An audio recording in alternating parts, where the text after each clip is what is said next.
Rutherford here. I am thinking. What is the structure of an atom? I have devised a strategy. The things I am going to use are an alpha particle source, a gold foil, a photographic plate. Let's do the experiment. With the help of two brilliant scientists, Giger and Marsden, you can observe from the experiment that most of the alpha particles pass straight through the gold foil.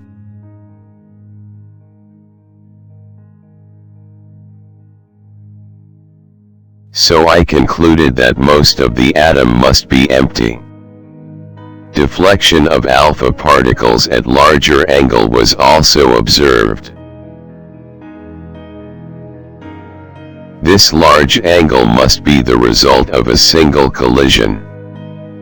But this calculation shows that it is impossible to get anything of that magnitude unless the greatest part of the mass of the atom is concentrated in a tiny nucleus.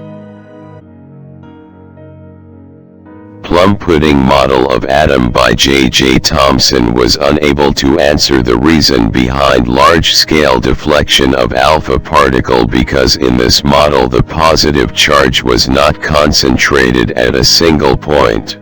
So I abandoned plum pudding model and presented a planetary model of atom. A planetary model for the atom, with electrons circling the miniature nucleus. The electrical attraction would then provide the centripetal force to keep the electron moving in an orbit. Rutherford planetary model was a great success. It opened that gate of nuclear physics by discovering the dense part, the nucleus, and the reason for its positive charge, the protons. But there was a big problem.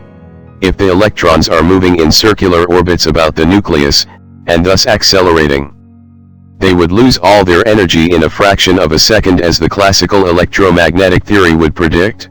I do not know what is the possible solution for the problem of my atomic model.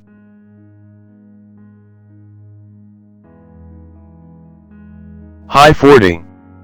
I am Neil Boer from Denmark. I have worked under J.J. Thomson. I have read the work of Planck and Einstein. I think I have solution for the problem of your atomic model. Let's go to the lab and I will tell you.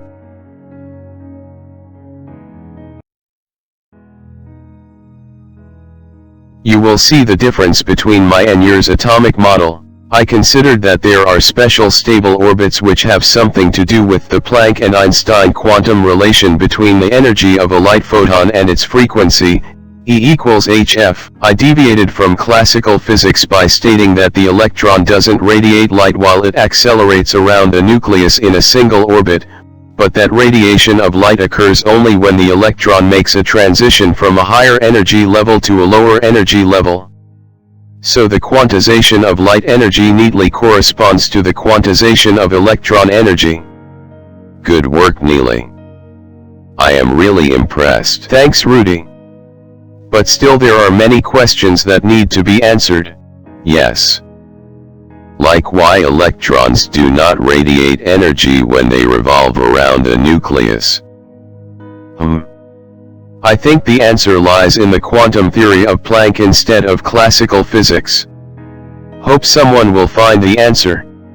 One should not expect a model, made on the basis of one set of puzzling results which it handled well, also to handle all other puzzles. Additional assumptions would be needed to complete the picture, particularly with regard to the details of atomic structure. At least the visualization of the atom had begun.